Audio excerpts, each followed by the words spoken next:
Welcome back to the Wellbeing Podcast for the final part of our deep dive into generational communication. We've covered a lot of ground, haven't we? We have from understanding the unique communication styles of each generation Right. to exploring practical strategies for bridging the gap. That's right. We even dove into personal anecdotes like my friend who bonded with her son over online gaming. That was a good one. Yeah, it's a powerful reminder that these principles aren't just theoretical.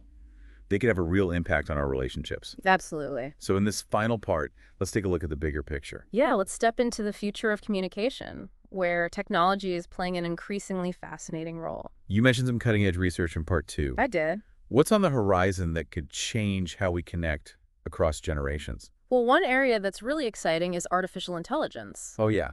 Imagine AI-powered tools that can analyze our communication in real time, identifying potential misunderstandings based on generational patterns. So like a universal translator for communication nuances. Uh-huh. That sounds incredible. It does have a lot of potential. How would that even work? Think of an AI assistant that could flag things like a Gen Z's use of slang that a boomer might not understand, or suggest alternative phrasing that resonates better with different generations. It could help us tailor our communication to be more effective Right. and avoid those unintentional misinterpretations that can lead to conflict. Exactly. It's about using technology to enhance our understanding, not to replace human connection. What about virtual reality?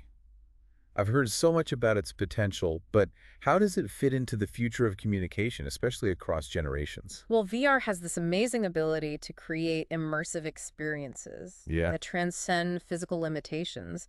Imagine a VR simulation Okay.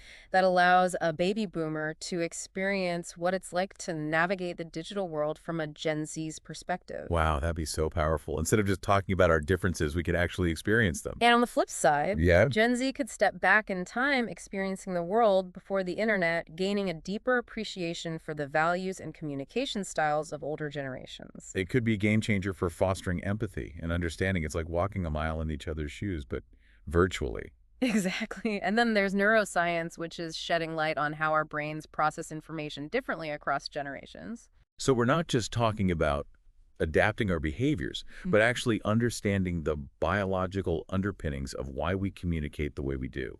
Precisely. Research suggests that the brains of digital natives are wired to process information more quickly, leading to a preference for short, concise communication. Okay. Which makes sense considering the constant stimulation and instant gratification of the digital world they've grown up in. Yeah, whereas older generations who experienced a slower pace of life might gravitate towards more in-depth, nuanced communication. It's true. It's fascinating how our brains adapt to the world around us, even shaping the way we communicate. Yeah, it is. And as we gain a deeper understanding of these neurological differences, we can move beyond judgment and tailor our communication strategies to be more effective and respectful. This all sounds incredibly promising. It is exciting. But I have to ask, with all these advancements, do you ever worry that technology might further isolate us from each other? Well, it's a valid concern. Yeah. It's something we need to be mindful of.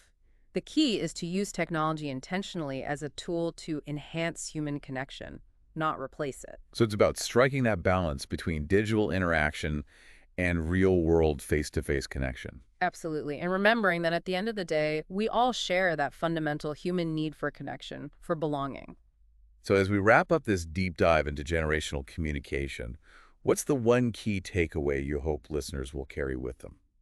I would say this generational differences are real, but they're not insurmountable. By embracing adaptability, empathy, and a willingness to understand each other's perspectives, we can bridge the gap and unlock the incredible potential that comes from diverse generations working and living together. It's been an insightful journey, and I hope our listeners feel equipped to navigate the complexities of generational communication with more confidence and understanding. I hope so too. Thanks for joining us on this deep dive into generational communication. We hope you found it valuable and insightful. Remember, communication is a skill that can be learned and refined. The more we practice, the better we become at connecting with people from all walks of life, regardless of their generation. Thanks for listening to the Wellbeing Podcast. Take care, stay inspired, and see you next time. See you soon.